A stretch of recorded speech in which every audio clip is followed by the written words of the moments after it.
What do you guys think? If you were giving general advice to General advice. Colonel of Wisdom reporting for duty, Colonel of Wisdom. and nugget of wisdom here. I Nugget will of not be wisdom. the nugget, thank you. Hello, I'm Chris Lisserman, and welcome to Sparks, a podcast by Interactive Workshops. In every episode, we discuss how to spark something in work and life, from how to spark a sales team, to how to spark a promotion, to how to spark feedback so you don't get all your failures dumped on you in one annual report. We don't want that, do we? Yeah, we do. Do we? Yeah, do it. One performance review, all the feedback. Terrible idea. Oh, these are all the bad things. Yeah, we're going to once a year, like purgatory. This week, we're discussing how to spark early careers. Oh, yeah. We'll discuss how to make the best possible start in the world of work and how employers can help people in early careers thrive. I'm joined not just by Jonna this week, CEO and founder of Interactive It was Workshops, boring last week. but also Director of Interactive Workshops, Emily Link. Welcome to the show. It's a pleasure to be here, Chris Lisserman. Thank you for having me. Absolute Hey, pleasure. Linky. Linky, Linkster. She's here. She's in the house. Star of the show. Excited for this discussion. This is going to be a good one, I think. gonna Early be lively. careers. Going to be lively. Have you got your gazelles on? Just got my Adidas trainers on. Who runs the world? Gazelles. Famous for her gazelle trainers. Jonna just said before we were on air, she's more professional than she looks. So I thought that was a Which professional. I think is a compliment. I think I'm just looking about I'm looking for it in there. just about a top compliment. performer. We're going to get into this then. Early careers. Firstly, both of you, how were the start of your careers? MD. I'm hoping I'm still at the start of it. Your retirement age now is 68. You're 32. By my maths, that's another 46 years to go. Yes. 36 years to go. 36. That's good. 36. So you've Still in early career. you've done Yeah, 11, 36. perfect. Well, it's an exciting time to be in your early careers if I'm still there then. I think you're well past your early career, to be honest. Yeah. But I think it is, if I were to go back, when the world is your oyster and you're not quite sure what you're going to enter, maybe there's many different paths you could take, Isn't different that fun? careers. It is quite fun. You're not yet committed to something. You're ready to go on this journey. I love that. Did you have an early career, Chris? I had an early career. Yeah, did an internship, did a couple of entry level roles where you're still working out what's going on, what you're doing with your life. Yeah. Can you guys imagine that at 21 I was fully focused? I knew exactly what I want to do. I mean, What happened? I can't believe it. I can't believe it. That's ridiculous. I suddenly realised that all these people going around going, oh yeah, no, the first 5-10 years, find out what you want. I was such an idiot. I knew exactly what I wanted to do. Work in leadership development. 21, I thought I was really cool and let's do it. And then I ended up working in sales training. Yeah. Is that cool? Yeah. Not as much, I don't think. It is I don't cool. think 21-year-old Jonna would have said it was cool. He thought it was cool. Did he think it was cool? Because I had a really cool car. So I had a company car. It's about the perks. I was flashing around in a black 2-seater sports car with red leather interior. Thinking you were it and a bit. I think so. And also, if you want to spark early careers, I'd say give them a company car. They'd love it. Or a flash pair of trainers. Yeah. That's I'll actually, take them. we Might should do upgrade that. my gazelles. We should do one annual pair of trainers for our early careers people. They'd like that. Fresh crepes. Yeah. I think that would go down actually really well. Really well. Yeah. So you didn't know what you wanted to do. You Working I out as I spent went a lot along. of time travelling around. were travelling around, Yeah. travelling What were around you doing doing? I what? just felt that you were going to commit to the world of work at some point for a long time. So why not have a bit of fun before you did it? So you had fun. Yeah. I've just remembered now some of the jobs. But tell us a couple of the jobs you had. Teacher. I was a teacher for a while. Pre that, I was a lifeguard. A Saving lives. lifeguard. One of the most Wow. important Just saving jobs. lives. Just saving lives. Just saving lives. Was it like out of Baywatch? You're sat in one of those wooden turrets watching the waves, I or were you in a wish. leisure centre? Like a If tennis an inner city umpire. Birmingham leisure centre could feel tropical, it was there. At least you got to wear shorts and t-shirt on the job. You're in the tropical paradise area. Yeah, where the band-aids were stuck to the wall and there was a bit of hair floating around. So a bit Just of glamour to lovely. it. The tropical paradise. No. It was My love of terrible. leisure centres kind of came to an end when I used to swim regularly with a lady who had some kind of lung disease and had to stop it after 5 or 6 lengths and cough up phlegm and just left it floating in the pool. Yeah, that's absolutely lovely. gosh, The day yeah. I left being a lifeguard, I said, I will never, however bad things get, come back and work here. Really? Yeah. I was just bored, Yeah. coasting. It does seem that one of the worst types of jobs, which is that if you get it wrong, someone dies and everything else is completely boring. A train driver once said to me, that's how their job is. They're there to sort of save lives. I mean, they don't seem to need to drive the train. He didn't say that. He said they're there to sort of save lives. But 99.99999 is sending you to sleep. But lifeguarding is a bit like that, isn't it? Yeah, and 60% cleaning. Oh, no. What did you get from that early career experience, Em? Anything you took away apart from the feeling of I'm never going back? I think I probably realised I needed a job that did challenge and stimulate me. It can look nice to maybe just rock up and do your hours, but actually there's probably a lot more to be said from jobs that actually ignite a little bit within you, and you actually feel like you're contributing to something rather kind of just then safeguarding something like lives, which obviously is important. Or what about safeguarding finances? What if you've got like an accounting job? Oh, have you risk seen me with management? a spreadsheet? Yeah. I've just realised I'm having an epiphany as we're talking, which is that if you are focused in your early career, you'll probably accelerate for 10 years. But there's probably two camps, isn't there? Camp A is focused, accelerating, pushing, investing. Camp B, uncertain of direction, exploring, looking around, quitting. So, yeah, I think that's quite important. Try and work out what kind of person you are, where you're at. Do you think that experimentation is important and a valuable route rather than trying to find focus and find your niche? Is experimentation important?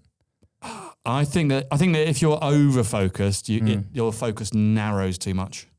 So, and actually I had to break out of that. When I had my first job and I was super focused on being a leadership development expert, my manager said to me, you cannot succeed as a senior leader in L&D and HR if you haven't had jobs that are in other parts of the business. He said you need to work in customer service or marketing or something, because you need a credibility story. And it was great guy, Kevin. I was just about to do an impression of him, actually. Please do. He might be listening. Yeah, I'm not sure I can do the accent, but he said to me, if you go and get that experience, I'll give you a job. Come back, I'll give you a job. So he was Jamaican. I think he's Glaswegian. But he actually said to me, go away and get that commercial experience and I'll give you a job at a higher level, but you need to go and do that. And he said, go away for 3 years. And I managed to do it for a year. And then that was enough to bump me up to have the commercial skills, in my opinion. And so, yes, I guess the breadth of experience is actually important. Yeah, we talk about V-shaped and T-shaped individuals and experiences in early careers. Tell me more about that, Jonna, because I know you know a thing or two about that. So T-shape, that's when you've got a depth of knowledge in one subject, but you don't really know the adjacent skill sets very deeply. And a V-shape is that you have a depth of knowledge in one subject, and the adjacent subjects you also know quite well, and the subjects of those a bit well, and so on. So yeah, so building a V-shaped career is that's a good goal for an early careers person. And a lot of the big companies offer rotations to help that. In fact, I was having a chat last week with a very senior leader who's building a very big early careers program, and they weren't thinking of doing mobility in that program. So they're saying, why are people leaving our early careers program? Why don't they stay? It's like, well, are they moving around jobs? Are they going around different locations? Are they going up levels? Is there this mobility involved? Oh, no, we just want them to stay and do more work. And you're surprised that they're leaving after 2 or 3 years. Yeah. Why are they leaving? It's because they want an adventure. Whereas I know another program that we're all working on, there's mobility baked in. So they join as grads, and every 6 months they'll move either departments or geographies, and therefore they'll have some experience. But also on a life level, it's really good to do that when people are in their 20s, because guess what happens by the time people are in their 30s? They kind of stick at things. They've got things tied down, haven't they? They start commitments. Yeah. Do you want to pack up your life, your family, everything you've ever worked hard, your mortgage, your house? Oh, by the way, we've got a great opportunity for you to take 6 months to go and work in Dubai, and then a year to go into America or what. It's like, I can't do that. I've got commitments. I've got things I've got to do. So it's really, I think the experimentation in that phase where you've got less commitments, Chris, is really key. Yeah. And that 20 stretch there's an agility to that where you can move and you can jump from thing to thing, try things out, get things wrong. You can afford to fail, can't you? Yeah. And it sounds very boring, but a lot of it's driven by financial commitments in some cases. But some people are able to do that even later into their career because they're less keen on commitments. Yeah, exactly. I was just thinking about your point around mobility, maybe within those early phases of your career. And often organizations say that one key value is like people being curious and having curiosity. And it's like, well, if you don't let them move around and have these adventures, you're kind of squashing that.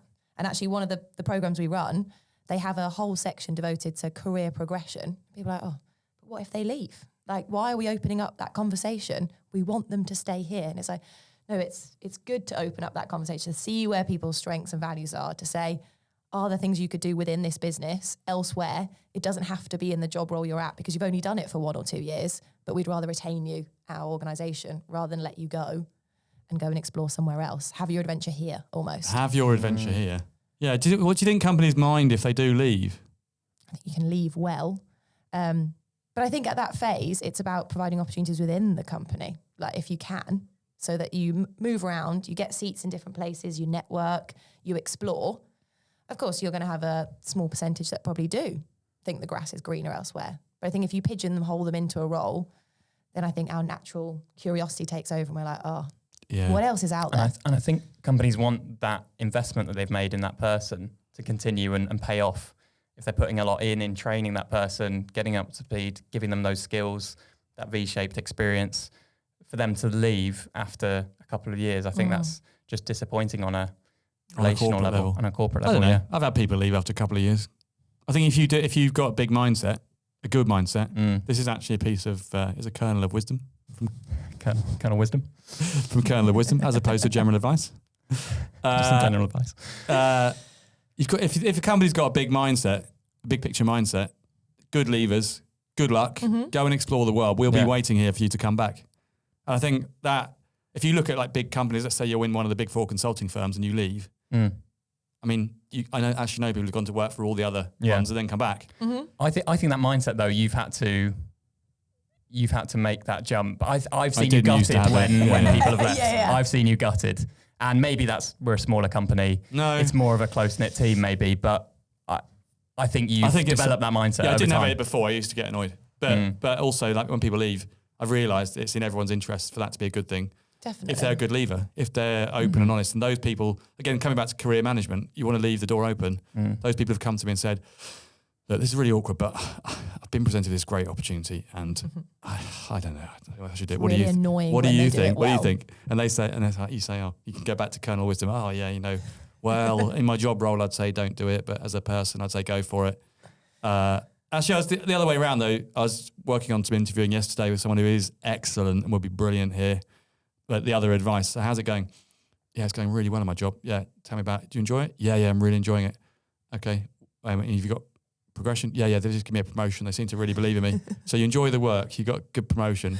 Great, don't come here. Don't go stay there. Why you stay there? Why are you having this chat? Because they're really, really good. Okay, but they really should stay on in that situation. I said to them, like, if we lured you away with money, it'd be a bad idea. Yeah, and we've spoken a little bit about the opportunity and the ability to fail through your 20s. We don't particularly want to fail, we want to succeed. And there's a lot that's challenging about being in your 20s, being in your early career, and you don't have the experiences or to draw back on or the people that you've seen do things in brilliant ways because you're just starting out in your career. How do we overcome that challenge? What do you think, Em? I think there's something to be said for kind of getting as much experience as possible and trying to build up that, like, it's okay and everyone does go through this phase in the early 20s and 30s. Like, I think my reflection now I am in my 30s is that you think everyone else has got life figured out because you spend a lot of time looking at them thinking, they've chosen their career path, they're succeeding within that. But I think inside everyone is having those doubts, having those challenges, having those elements of failure along the way. And it's not until people start to share a little bit like, oh, it's not as Instagram would present itself. It's actually, there's a reality behind that, and knowing that's okay.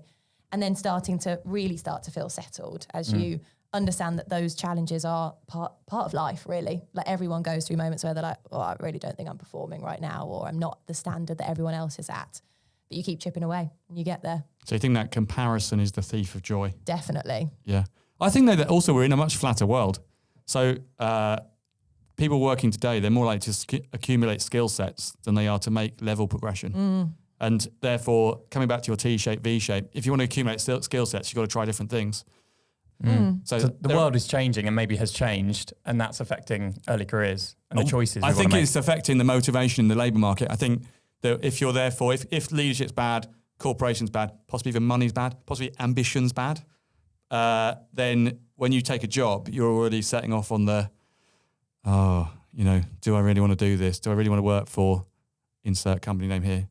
I'm a bit nervous to like broad stroke like across the generation. Yeah, right. Like right. just when we run like sessions around talent management and different generations, and it's really easy to say like this generation want this and X, Y, and Z.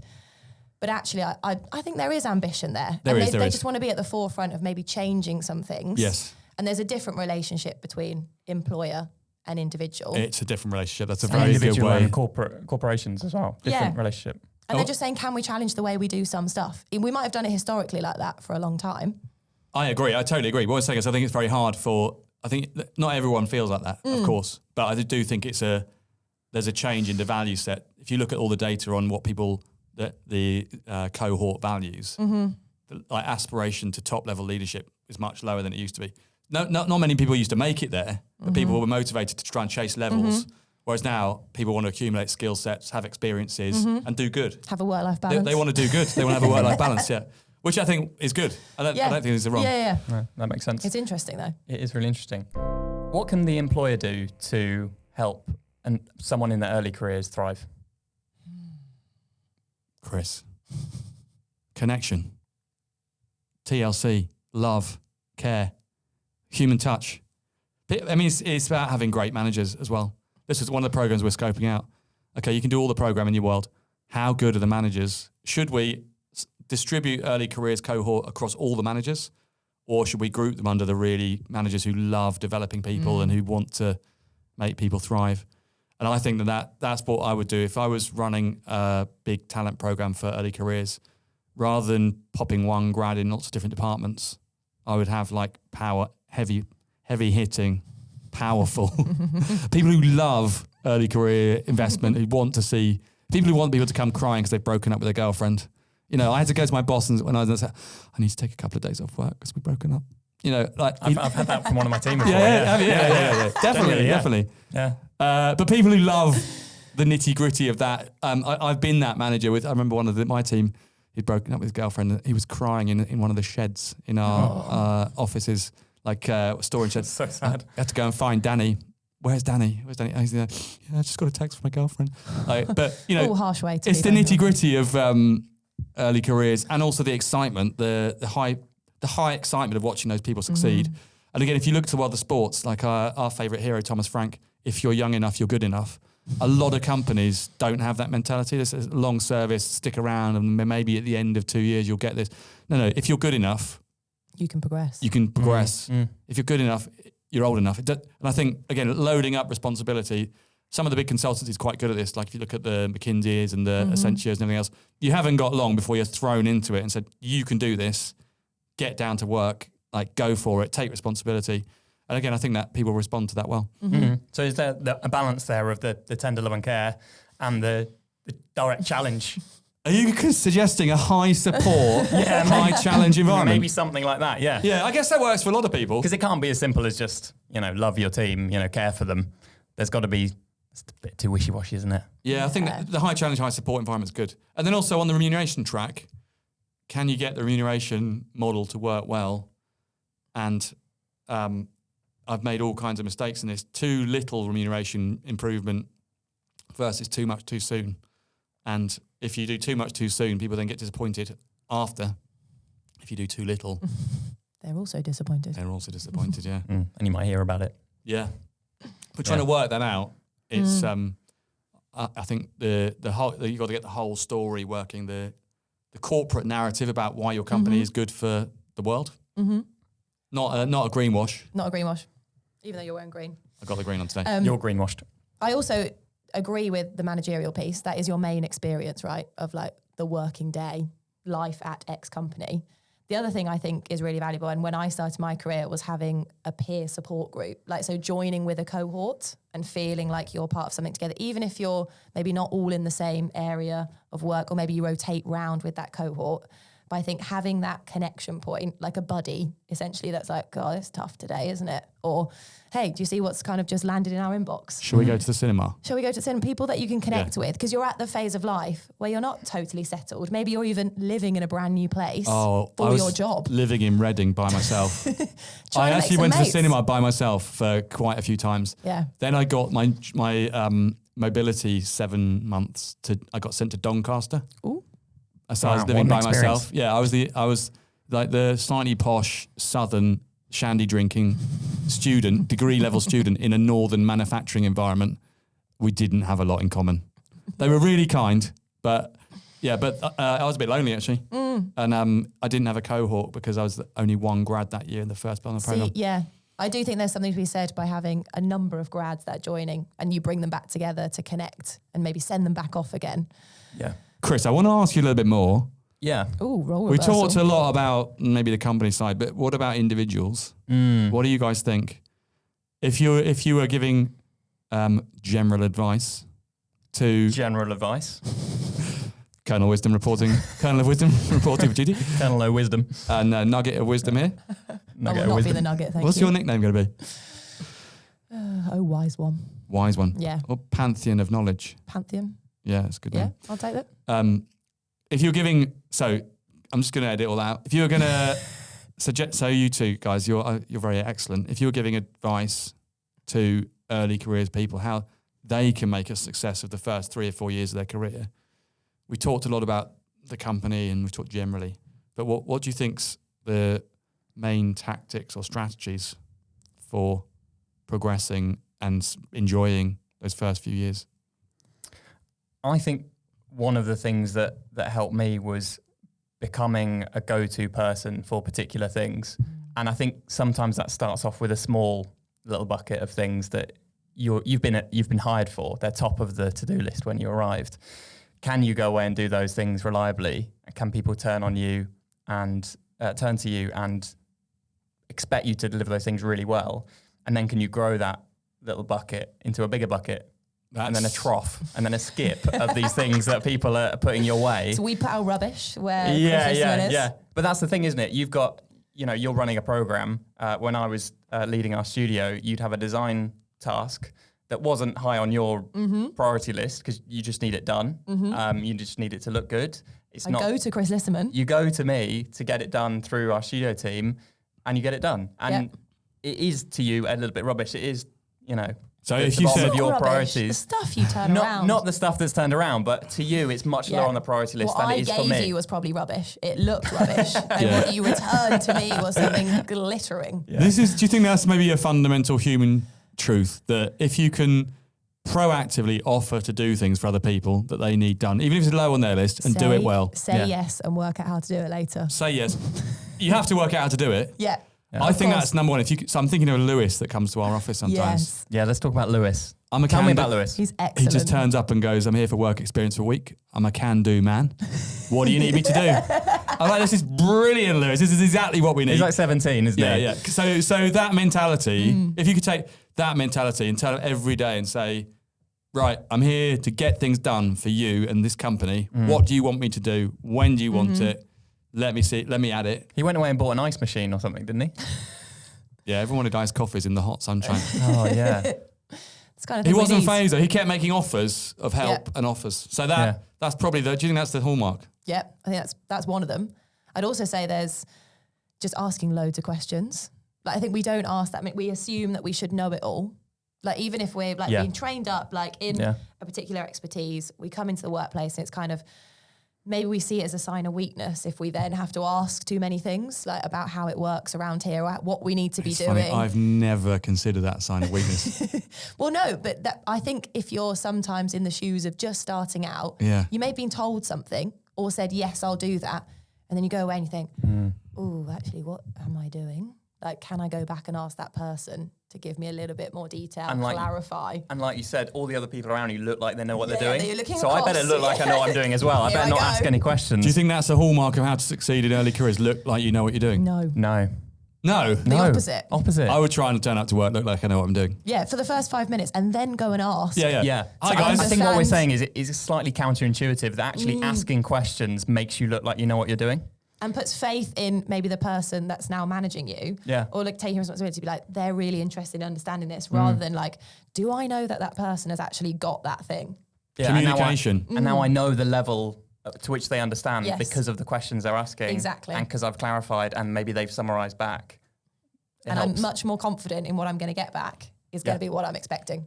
Yeah, so we're saying, look like you know what you're doing, offer to do things for people, ask questions, then summarise back. So I'm just going to check back with you. A, I'm going to do this. B, I'm going to do this. C, I'm going to do this.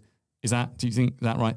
Also, C, I don't really understand. Could you tell me a bit more about that? Mm-hmm. You're saying that if you ask questions, you look like you know what you're doing. Yeah. I agree. What do you think, Em? I agree. Do you agree? Yeah. Yeah. Do you agree? Yeah. I think it's the way you ask them. What kind of questions? I think it's also the way you ask them and the timing. So if you say you know what you're doing, then go away, then come back, actually, I don't really know what I'm doing. Whereas if at the time you say, hang on, I'm not completely clear here. You're asking me to do X. Can I just clarify exactly how I should do that? Or one of my favourites, for someone I used to manage actually, used to say, why?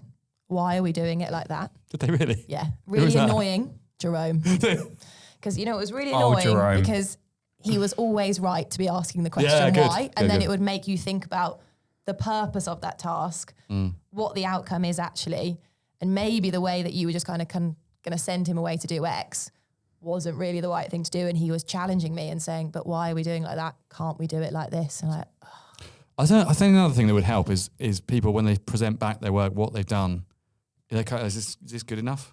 Whereas both of you two would always come back with fairly brilliant work. So I do think that's also a bit on the person. Like clarify until you know enough to do a brilliant job, then go and do a brilliant job.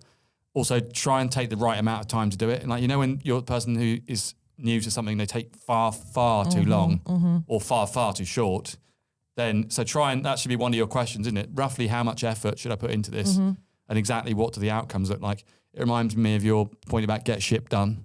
If you can't ship it, then it's not finished. So try and turn up with things that are completely ship. Yeah. Or you understand the gap between getting it shipped and the decisions that need to be made or the things that need to be decided together. Yes. So that you can get it to ship. Rather than thinking I'm passing it now over back to that person for them to have done, finished, hand over. So consultative selling skills actually. So like going back saying, great, I've finished A, B and C. D is now only partially finished because I need further input from you. So just some pretty clear communication skills we're expecting from early careers team members to be the highest level of performance. Yeah, and there's one story I'm remembering from my early career being managed by you, Jonna. Oh no. There was one performance review style conversation. We didn't have many, but I remember one where I'd got 360 feedback, got feedback from a number of areas of the company. And the one bit I remember from it is you told me, you have to tell me what your yes means. Oh, that sounds really good. Yeah. And I was like, what do you mean? Yes means yes. It means yes. I mean, can-do guy, like Lewis in his early career, just, throw it my way. Yeah, cool. Yes, do it. You have to tell me what your yes means. And what you were saying was sometimes you say yes and it's, I can do it, I'm going to start on it right now. Sometimes it's yes and it'll be next week. Sometimes it's yes, but it's at the bottom of my priority list now. Sometimes it's yes, but I don't really understand. I'm going to do it, but I don't really get it. It sounds the same to me. It's just yes. Yeah, it's just yes. So I was just saying yes, but it meant this number of things. Sometimes it was yes, I could do a okay job of that, but not a great job because I've got other things. I was just saying yes, but it meant this varying degree of. I wish I could remember that. Yeah. But I was going to throw in one of my bosses said to me when I was early careers. He said, "I just want you to know, there's been some confusion. You've got all your work to do. Anything I ask you to do is more important than everything you're doing. So if I ever ask you to do something, it goes to the top of your priority list, not your other work." And because I'd let him down with something. It's like, I just want to make that crystal clear. Like, it wasn't my boss, it was my boss's boss. If I ask you to do anything, it's more important than everything else that you're working on. Make me a cup of tea. It wasn't that, it wasn't. But yeah, but that kind of understanding the whole political scene and the who's to serve and how to help them. I mean, I'm having a great time here, reliving the past. This has been really fun, but we are coming to the end of our episode. Thank you very much for joining us for your debut episode. It's been a pleasure to have you. It's been such a pleasure. Emily, tell us a little bit more about Interactive Workshops, what we're doing, what you're doing here at Interactive Workshops. Of course.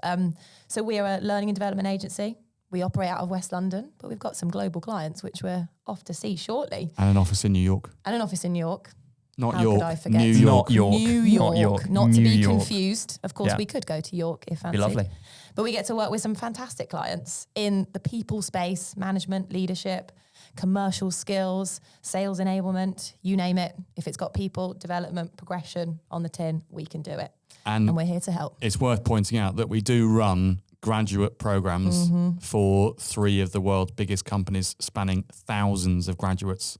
It's pretty incredible, actually. Yeah. The amount of Bright-eyed, early bushy-tailed. careers that we run workshops for, we have conversations with, and we're inspiring that generation. It's a privilege to be in the room with them. Love it. We learn a lot from them as well. Yeah. Yeah. Thank you very much for both of your time. Jonna, Emily, thank you. See you next time. See you next time. Bye-bye. Thanks for watching this video by Interactive Workshops. Give it a like down below and subscribe to the channel so you don't miss the next video. Click through to here or here to watch another video by Interactive Workshops.